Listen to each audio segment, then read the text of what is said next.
Olá, tudo bem? Sejam bem-vindos. Hoje a gente vai explorar um material que é, assim, fascinante.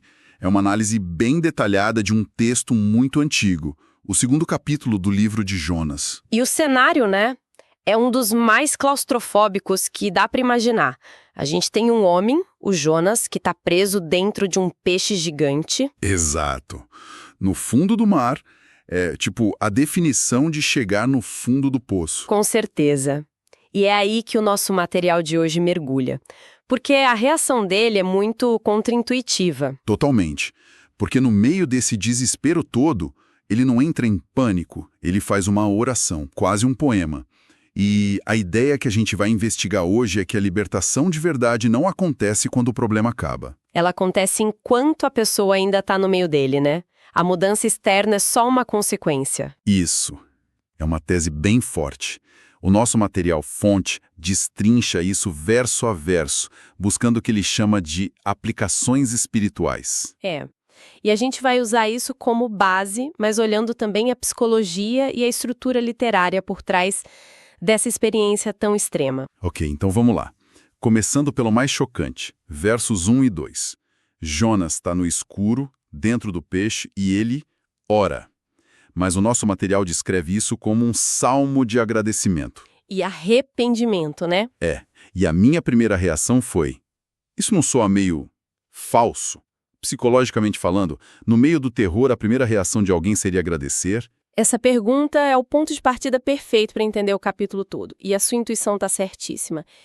É muito pouco provável que seja uma transcrição literal, sabe? Ah, tá. Do ponto de vista da literatura, o mais provável é que essa oração seja uma reflexão, uma construção poética que resume a transformação que aconteceu ali dentro. Então não é um diário de bordo em tempo real. Não. É mais um resumo da jornada mental e espiritual dele. O autor está nos dando um mapa. Entendi. E o primeiro ponto desse mapa é crucial. A oração começa com: na minha angústia, clamei ao Senhor, e ele me respondeu. Percebe a ordem? Ele não diz, eu clamei para que ele me respondesse. Ele já afirma que foi respondido. Exato. A oração inteira é escrita no passado, como se ele já olhasse para trás, mesmo ainda estando lá dentro. O comentário que a gente analisou destaca isso, a fé de que, mesmo no pior cenário, a pessoa já foi ouvida. Nossa, isso já vira a chave de tudo. A luta dele não é para ser ouvido, é uma reflexão sobre já ter sido ouvido, mesmo sem nenhuma prova física, e a descrição da situação é brutal. Muito. Pois me lançaste no profundo. Todas as tuas ondas e as tuas vagas passaram por cima de mim. E essa imagem é universal, né? O nosso material de apoio conecta isso de uma forma muito boa com qualquer sentimento de estar sobrecarregado. Sim, total. Uma crise financeira, um problema de saúde. A pressão da água, o escuro, a perda de controle. O autor usa essa imagem física extrema como uma metáfora para o sofrimento emocional. O que me leva para a parte que eu achei assim mais humana e complexa de tudo. O verso 4. Sei qual é. Depois de descrever todo o caos, ele diz: lançado estou de diante dos teus olhos. É um reconhecimento de abandono total. Mas, na mesmíssima frase, ele emenda: todavia, tornarei a ver o teu santo templo. É uma contradição aparente, né? Gigantesca. Como é que coexistem no mesmo pensamento a certeza do abandono e a esperança da restauração? Essa dualidade é o coração da resiliência. O comentário que a gente tem aponta para isso. O que o Jonas está fazendo é o que a psicologia chama de aceitação radical da realidade. Ele não está negando o problema. De jeito nenhum. Ele está dizendo, sim, eu errei. Sim, a culpa é minha. E sim, me sinto completamente abandonado. É um reconhecimento brutal da própria responsabilidade. Ele não está tentando se enganar, tipo, não é tão ruim assim. Não, ele está encarando o abismo. Mas a genialidade do texto está no todavia. A esperança não nasce apesar do desespero, ela nasce no meio dele. E o templo? O templo não era só um prédio. Era o símbolo de voltar para casa, da ordem, da presença de Deus. Então ele está dizendo, na minha realidade de agora, eu estou no inferno. Mas eu me agarro à possibilidade de um dia voltar para casa. Isso me lembra muito relatos de pessoas em situações extremas, sabe? Prisioneiros de guerra, por exemplo. Exato. A força para continuar vem de se agarrar a uma imagem futura muito específica. Exatamente. O psiquiatra Viktor Frankl, que sobreviveu aos campos de concentração, ele construiu toda a teoria dele em cima disso. A logoterapia. Isso. Ele percebeu que sobreviviam aqueles que encontravam um porquê para viver. A mente se agarra a um futuro para suportar o presente. A oração de Jonas é um exemplo literário perfeito disso. A batalha, então, é na mente. E o texto continua essa descrição, essa descida. Versos 5 e 6. As águas me cercaram até a alma, as algas se enrolaram na minha cabeça. É o fundo do poço, do fundo do poço. Total. Mas logo em seguida ele diz: mas tu fizeste subir a minha vida da sepultura. De novo, no passado, como se já tivesse acontecido. E essa justaposição é o clímax da transformação interna. Ele descreve a morte como algo real e iminente e, na mesma frase, declara o resgate como um fato. Isso reforça a nossa ideia do começo. Exato. A libertação dele não foi quando o peixe o vomitou. Foi no momento em que, lá no escuro, ele mudou a perspectiva. Ele confiou que o resgate já era uma realidade. Ele não espera ser salvo para agradecer. Ele agradece pela salvação que ele acredita que já aconteceu. O que causa essa virada, o texto dá alguma pista? Dá. E é um gatilho surpreendentemente simples, mas muito poderoso. O verso 7 diz: quando a minha alma desfalecia em mim, eu me lembrei do Senhor. A memória. Eu me lembrei é um ato cognitivo. É uma escolha deliberada. O comentário que a gente está usando enfatiza isso.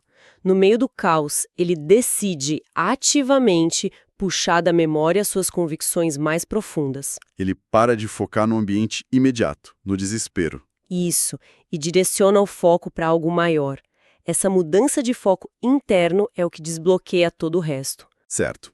Então, depois de tocar o fundo do poço e se agarrar a essa lembrança, como ele encerra a oração?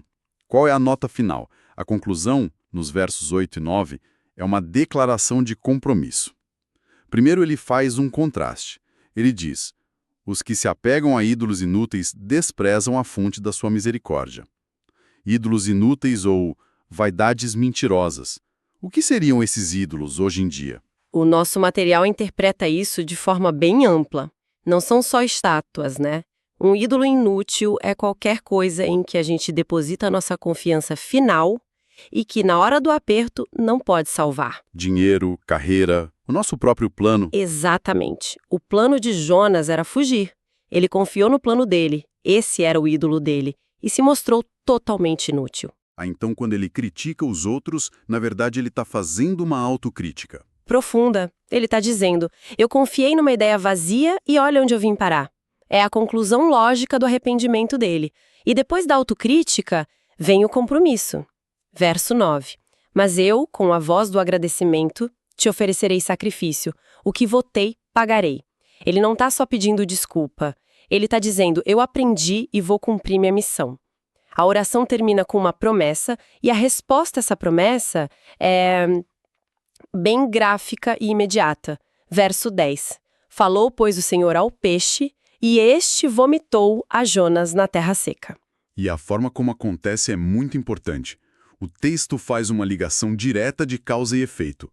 A transformação interna leva à libertação externa. Mas a palavra é vomitou.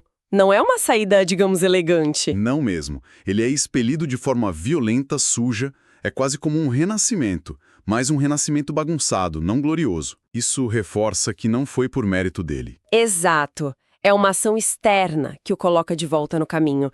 Ele não sai como um herói. Ele sai como alguém que foi espido de volta à vida.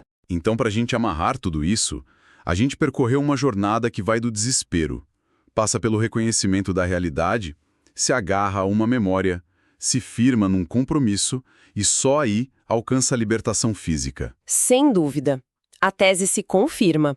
A análise mostra esse capítulo como uma metáfora poderosa sobre crise e transformação. A lição central é que, muitas vezes, a saída do ventre do peixe não começa com a busca por uma porta. Mas com o ato de acender uma luz por dentro, no meio do escuro. Isso. A oração de Jonas não foi uma chave mágica, foi a descrição do processo de encontrar liberdade dentro da própria prisão. E o que é marcante é que ele sai da experiência não apenas vivo, mas transformado. A crise, por mais terrível que tenha sido, serviu como um catalisador. Essa é a essência. A liberdade verdadeira, o texto sugere, é conquistada internamente antes de se manifestar externamente. Toda essa nossa análise, que partiu de um texto tão antigo e nos levou para a psicologia da resiliência, deixa uma pergunta bem provocativa no ar. Sim. A questão que fica é a seguinte: a história de Jonas sugere que uma transformação profunda parece exigir essa descida ao abismo, essa experiência de perda total de controle. Se isso for verdade, como que a gente, nas nossas vidas bem menos dramáticas, pode encarar os nossos próprios momentos de peixe? A tendência é sempre tentar fugir da crise o mais rápido possível, né? Sempre. Mas talvez a lição seja outra. Será que para crescer de verdade, a gente precisa aprender não só a suportar, mas a usar esses períodos de escuridão para fazer o tipo de trabalho interno que só é possível quando todas as saídas externas parecem fechadas?